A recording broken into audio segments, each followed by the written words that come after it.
Welcome back to the Scale the Chaos podcast, where we help you transform organizational dysfunction into scalable systems for success.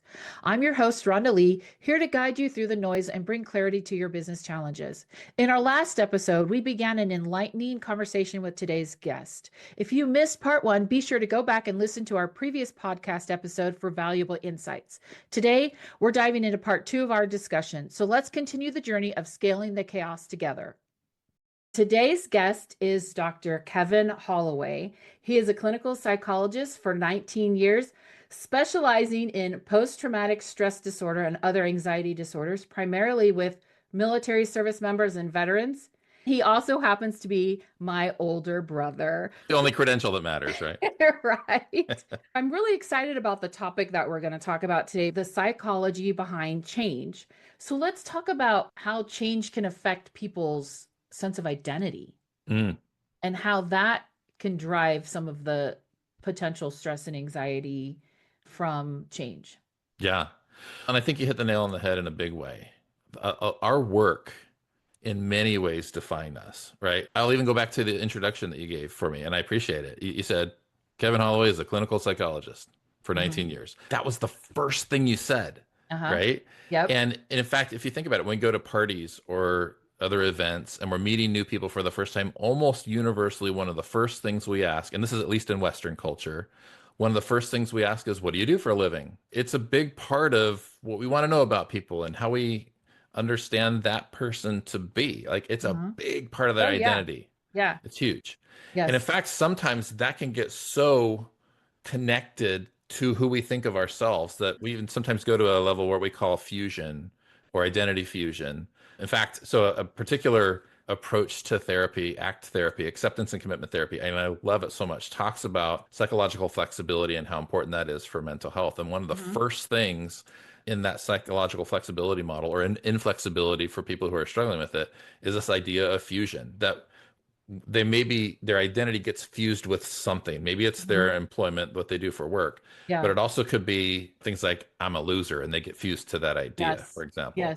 Or I'm broken, or whatever that may be. Now, again, outside a clinical space, this still can happen. We might maybe have somebody who they've worked 15 years in the automotive industry, let's just say.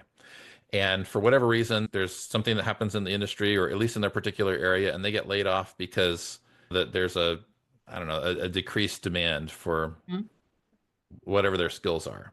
Yeah. And so they're looking for jobs. But of course, because something happened and there's a lot of people that got laid off, there's not a lot of jobs for their skill set open. And in their heads, they feel like, I'm a big failure. I can't get a job because I am this automotive repair specialist of this particular kind. I am that. And if I'm not that, I don't know who I am. Yeah. We get so fused with with our work identities. And so when you start talking about changes, whether that is a structural change and part of your identity, and maybe even to the point of fusion is, I do this in the organization. That's who I am. That's what I do. I'm the handbook guy that reminds everybody what the regulations are. Or I'm the person who keeps track of all of, the sales from this sector, or I'm trying to come up with examples, but if a person really identifies, or perhaps even over-identifies with a particular role, a particular job, a particular career, then change can start to feel like a threat to them. Oh, yeah. And I've seen that firsthand, especially because I work in the operations space and I do a lot of automation. So I come in and I automate things. And this is one of the resistance to change that I experience. One of the most significant ones is that this automation is going to replace this person's, because like you said, they're the one that does XYZ, and now we're going to automate XYZ. And one of the biggest things I have to do is reassure them that, no, nobody's losing their job. This just frees up your time to do a better job at X. So that you don't have to do YZ, right? Or whatever, right? And that is taken in different ways. So some people, if I've known them long enough and I've built that rapport and that relationship and that trust, then they trust that. But if I haven't, then they're like, oh, whatever. That's what they always say. They always say, and then the next thing I know, I've lost my job, right? So that's another reason why, leading up to that, you've got to build that trust before Yes. you need Yes. to implement and initiate change. That's got to be something that's got to always be a work in progress. That's a constant. That's not a, okay, check the box, I've done that. And I think you're absolutely right. There are a lot of fears like that. Automation, AI is a big thing right Yes, now. AI too. There are a Yeah. lot of people that are worried about their career, their livelihood being affected by, perhaps even replaced by AI. Hmm. Even therapists. Like seriously, like there's a big discussion in the therapy world about what if AI replaces therapists. I think that in some ways the fear is founded, right? We've seen, for example, a lot of manufacturing jobs Yep. that kind of go away because of automation and Yep. robotics and all sorts of things. Yep. But at the same time, it's who is training the AI? Who knows about these things? Wouldn't it be better for therapists, for mental health providers, for experts to be the ones that are helping to train these things to do a good job? Like Exactly. than Yeah. to just be like, it's not happening. I don't think AI is going to replace therapists. I really don't. Mm-mm. But at the same time, nobody's immune from these concerns, right? Right. But I love what you said. It's not that automation or AI or something is going to come in and take your job away and then you're jobless and destitute. It could. And I'm certainly not trying to minimize somebody's experience with that. Where it has happened. Yes, correct.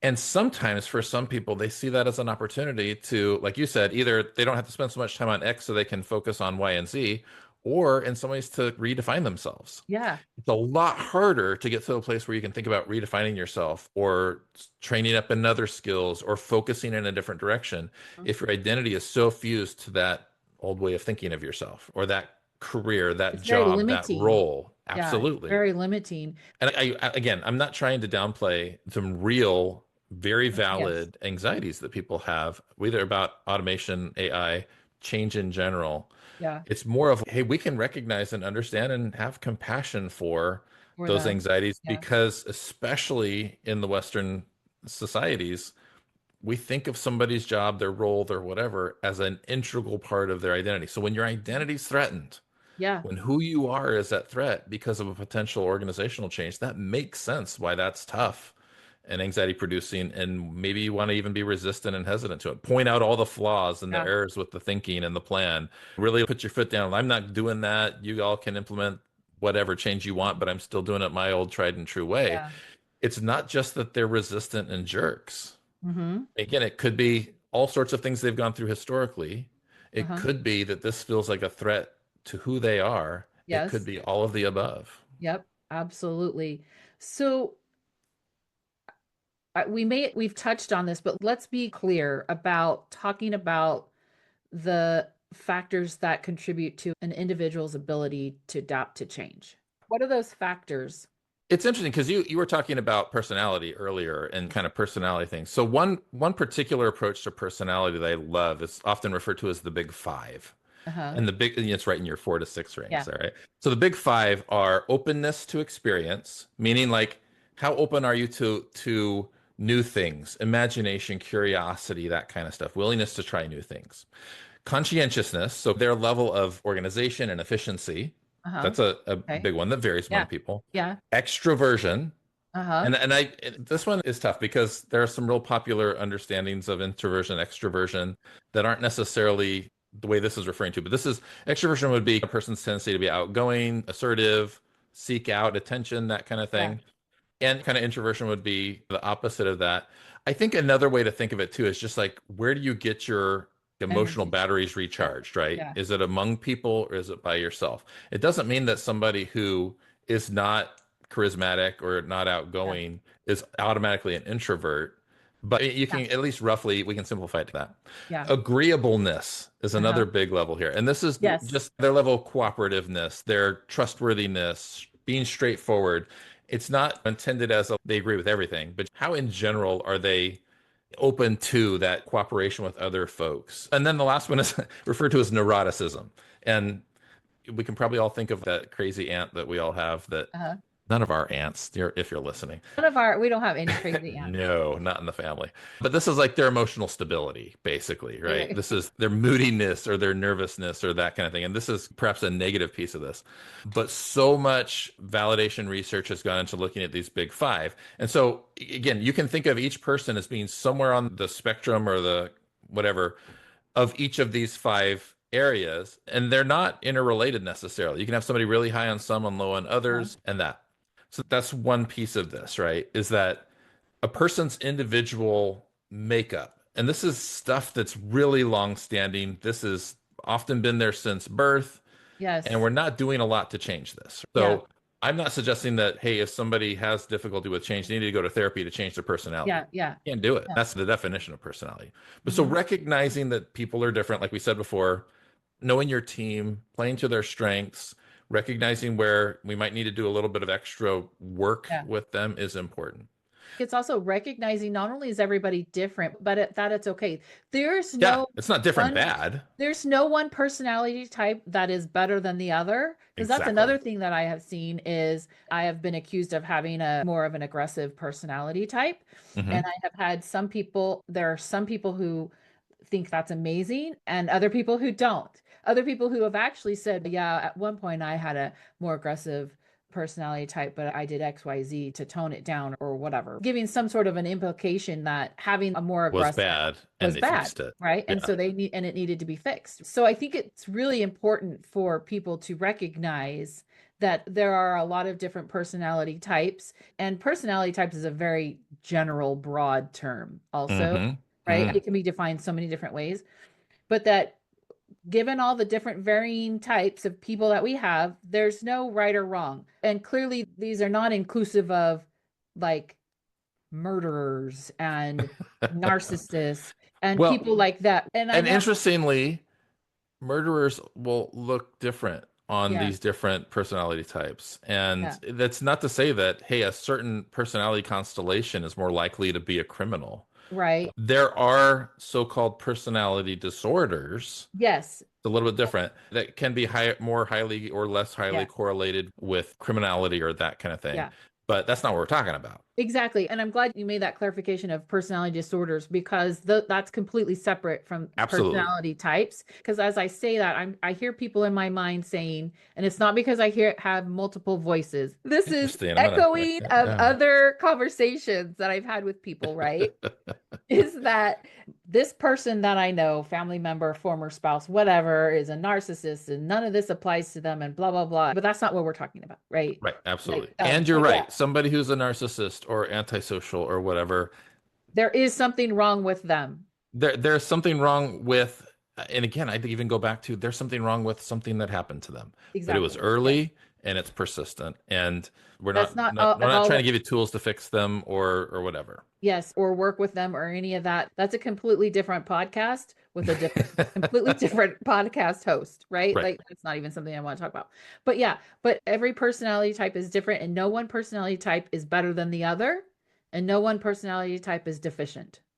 exactly, Everybody exactly. brings a different strength and different challenges to the And table. I think that's the thing that's really important is that we can think about goodness of fit, right? Yes. There may be in a certain organization or a team or whatever, how maybe some of these personality, if you Uh-huh. will, are a better fit or less of a better. People who are introverts perhaps are not as good at sales. Exactly. I'm not good Exactly. at sales. That's not a Exactly. good fit for me. Some of these constellations are good and some of them are bad. And think about it as a goodness of fit. Uh-huh. And if there's a less good fit, maybe some adjustments can be made, but also maybe it's this position isn't the right one for this Position. Yeah. person. And They're that's just okay in the too. wrong seat on the bus. Just put them in a different seat. Yep.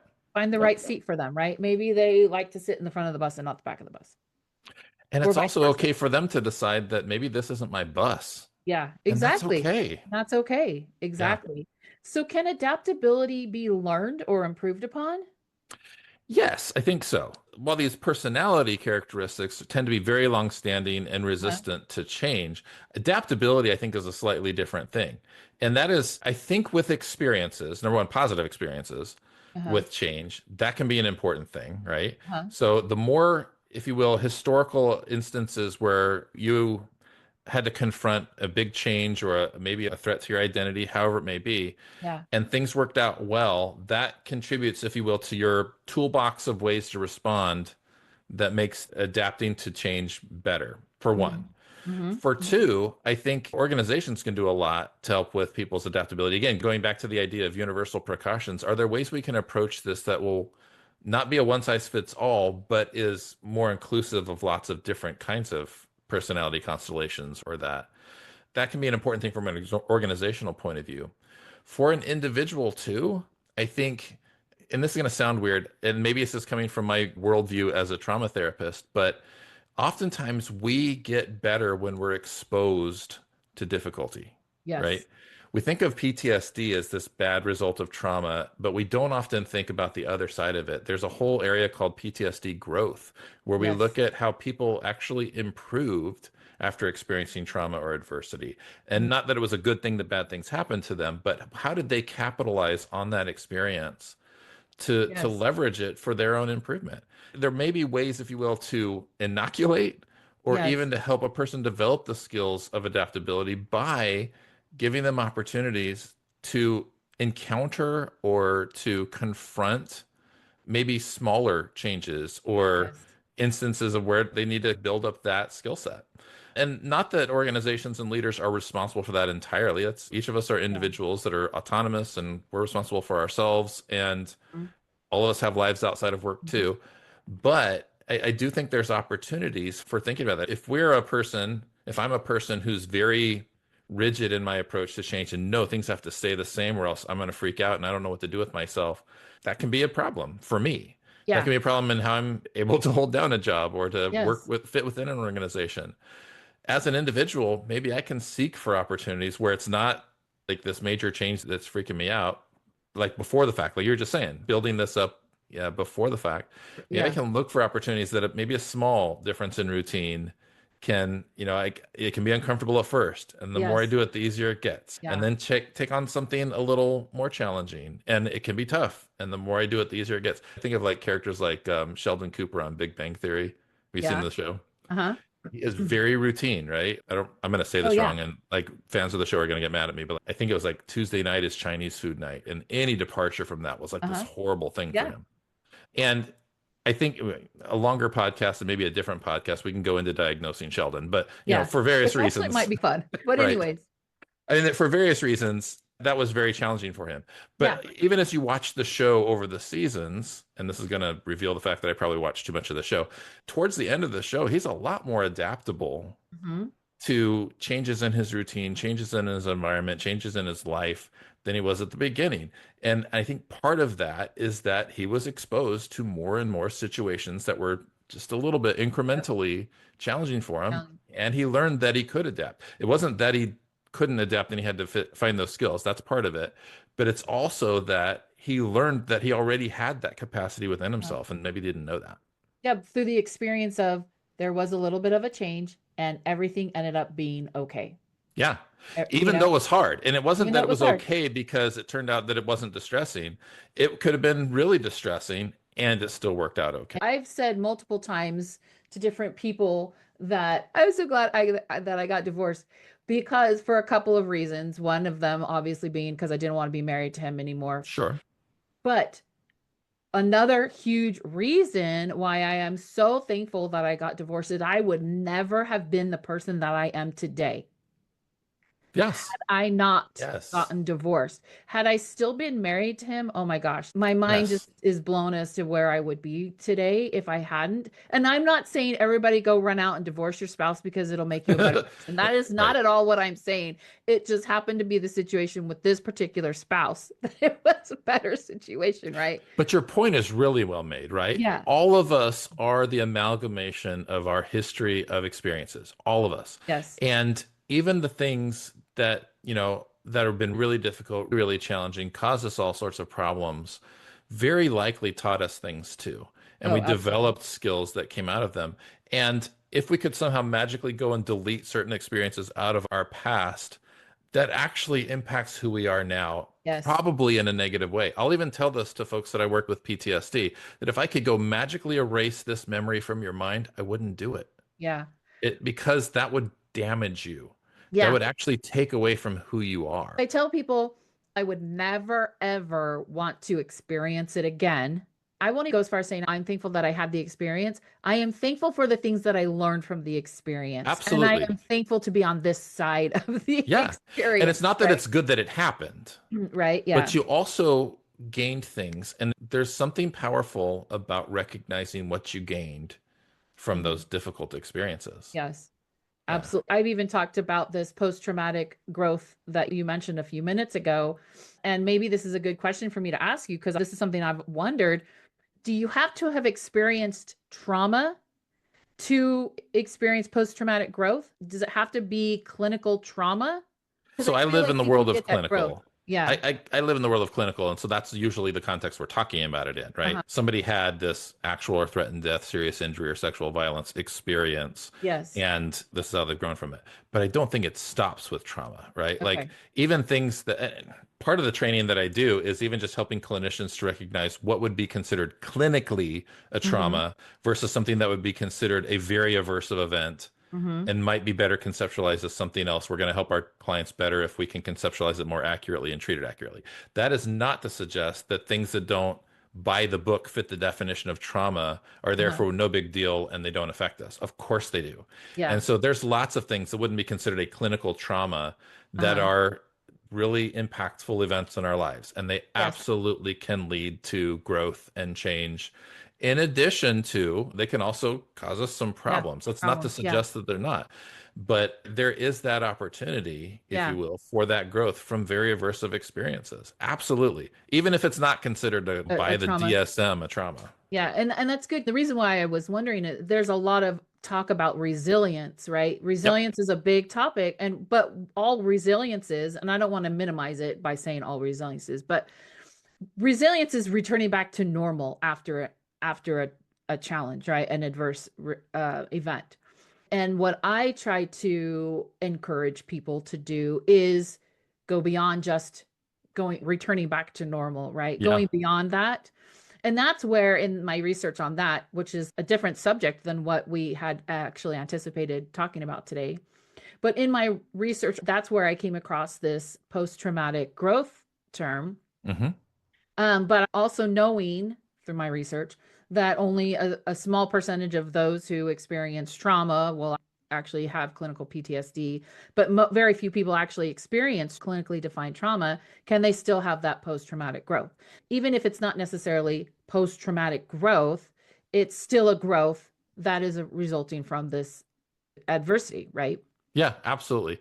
And I would go back and maybe rephrase one of the things you said. I think Okay. most people probably have experienced something that would qualify as a That's trauma. trauma. Okay. Yeah, that could be like a bad car accident. That Yeah. could be a really serious medical condition. That could be a natural disaster. That could Yes. be a home fire. Most people have experienced something that could qualify for that. That's The trauma. good Okay. news is that most people don't Don't. develop PTSD from it. But even the things that are very impactful in our lives that wouldn't count as a trauma, you absolutely, I would agree with you there that not all trauma exposure leads to PTSD, and certainly not all trauma exposure leads to post-traumatic growth either, probably fewer Exactly. of that. But it does happen for some people. Mm-hmm. And I do think that some of the resilience research, what's interesting to see there is, are we going to get to this place where we can help people to better take advantage Yeah. of that opportunity to grow? Because I agree with you. I think it's beyond returning back to normal functioning. That's what we're hoping for most people. And for most people who experience a trauma, return to normal functioning without clinical intervention. Yes. But like you said, that subgroup of people that take that step beyond, they come out the other end better off than before the trauma started. And again, not saying it's a good thing the trauma happened to them. We wish everybody had these kind of traumas, Yeah. but they've benefited in a way Yes. that it's okay to acknowledge. Yeah. And so, how do they do that? Can Yeah. we teach that more broadly? Because Can we disseminate that? yeah, because I've even joked with people. I said, what a waste of a perfectly good divorce if I don't learn anything from it. Right now, clearly you can't apply that all the way across the board because you Sure. wouldn't want to say, what a waste of a perfectly good death in the family if you don't grow Right. up. You wouldn't say that. And that's not what I'm saying. But it definitely is an experience that we have no choice in. Hmm. But in some ways, I view it as I might as well learn something from it. Yes. And I've Yes. even had something as traumatic, and you're being my brother, you know this, something traumatic as my own Yeah. daughter passing away. And that Uh, would definitely be considered a trauma, yes, of my own course. daughter, not just passing away in my arms, after having to make the decision to remove her Yeah. from life support. So clearly, I wouldn't say what a waste of a perfectly good experience and not growth. But at the same time, it was not an experience that I had any choice in, right? Right. I was going to experience it regardless. Yep. Yep. What can I learn from that? And also, not only that, but what can I help others in similar situations learn, right? Especially if we can approach a lot of our adverse experiences to how can we now help others who've been in similar situations? Yeah. A point I wanted to make about that, because I really appreciate what you're saying and I agree. One thing that I see a lot with people that I work with is they worry that if they get better from Yes. PTSD, for example, Uh-huh. or even if they benefit in a way like post-traumatic growth from them, that that somehow means that they are not honoring Yes. or validating the memory of the person, for example, like your daughter. If you felt like if you allowed yourself to grow or learn or benefit in some way from this, and this was somehow not honoring or denigrating the memory of your daughter, that Mhm. can get really in the way. And I'm Yes. not saying that anybody that's experiencing that is bad and wrong or screwed up. It's normal. It's really Yes. common. Yes. Absolutely. And give yourself permission that it's not Yes. the same thing. Like learning, growing from that traumatic experience does not take away from the fact that it was horrible. Oh, And it yeah. doesn't take away from the fact that you loved that person dearly. Nearly. It Yes. is okay for both to be true. Oh, absolutely. And my experience, I know we all experience grief differently, right? Mhm. Because there was a certain, you go through the different steps of grief, and there was a point where I did feel that way, like I can't stop grieving her because then I'm forgetting her, or in a way, I don't know, that's how I felt at the Yep. time, right? Yep. Very But normal. and as I've worked through that process, and it's also interesting that we've completely taken a different turn, Right. but that's okay because this is the conversation that we're having, right? Yep. And it's a change. It's a change that was experienced. But looking back now, it's instead of, oh, if I move forward with my life, that means I didn't love her. I imagine her looking down on us. She would be devastated if we didn't move on with our lives. It would Yeah. crush her if she looked down on us and her mother couldn't get out of bed in the morning and take care of her siblings. So that's the approach that I took on that particular Absolutely. situation to help And me actually, there's get some out of therapeutic bed. value to that. We sometimes will do that in my area, we work a lot with service members. So I might talk with a soldier who's in the Mhm. army and just ask them, tell me, what would your buddy be thinking or saying if your Yeah. roles were reversed? Or what would you be telling your buddy Oh, if you were the one who had passed? And that's not to be like this magical moment where they go, aha, yes. I'm cured. But it's a question they haven't allowed themselves to ask. Yes. And I And imagine reflecting on similar that can things. be Yeah. helpful. Yeah. Yeah, because I imagine similar things. If I had been the one that passed and my children were the ones whose lives were in essence destroyed by my passing, I would be devastated as well. So, Yeah. not to Yeah. make light of anybody else who has had a similar experience, who views it differently. It's just a way that I was able to process my experience. Absolutely. So, okay, I really appreciate this conversation. If you were to give the listeners of our episode today, if there was one thing that you wish that everybody could understand Mhm. about the psychology of change, what would you say that is? Ooh, can I give you two things? Actually, I want to give you one Yes. about Give change, me as but then many one as I you want. would, Yeah. okay. I think what the one that I would want people to take away from is again, just again thinking about maybe considering approaching things from the not what's wrong with you, but from the what happened to you approach, right? Kind Hmm. of that trauma informed approach. Again, Yes. not that you have to assume that everybody's been traumatized or that everybody's walking around with PTSD, but if we can maybe approach things from a viewpoint of not how screwed up are you, Yeah. but how might you be responding in this moment based on experiences you've had previously? That can just, without saying a word, without asking extra questions, can change our focus to help us be more compassionate with those who are having a hard time with change. Yeah. And may even influence then how we approach implementing, rolling out, communicating about a change, right? Hmm. So just again, recognizing that everybody's different, everybody's coming with their own stuff. All of us have baggage. How might this be banging up against their baggage can be helpful. In some ways, if we can purge from our minds the idea that the people who are difficult in our organizations are jerks, Hmm. and instead are dealing with both a combination of inherent personality differences, Yep. but also have these past experiences that are influencing their response here.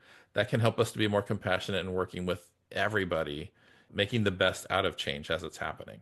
Yeah. And I've even thought to myself, when I do become aware of experiences that they are having that are influencing it, I do, some of that compassion comes from, man, I'm so glad that I don't or haven't had to or are not experiencing or Yeah, dealing with that right now. And I can be thankful that that's not my experience, especially if somebody is having a different experience, absolutely. right? Absolutely. It doesn't invalidate your experience or theirs. Yes. My second one might not sound like it follows logically for our conversation, but it's going back to when we were talking about people making assumptions about when you're coming off of Diet Coke or that people might Yes. have a trauma in their history or whatever. And so this is a little bit of a plug for hiring veterans. And that Uh-huh. is there's oftentimes a hesitation, a resistance to hiring veterans and organizations because of some fear that they might have PTSD, they might be broken, they might be difficult to talk to, they might be very headstrong. And I will tell you that, again, my whole career has been working with service members and veterans, and Mhm. they're as much a varied group of people as non veterans are, right? Uh-huh. You have people who are very headstrong, but you have people who aren't. You have people Yes. who are really organized and you have people who are not. But you also have a group of people that have had some experiences that nobody outside the military has had. Oh, And that can absolutely. be significant experience with organization and logistics and leadership and sometimes managing multi-million dollar budgets, things Mm-hmm. that don't show up on paper very often. Yes.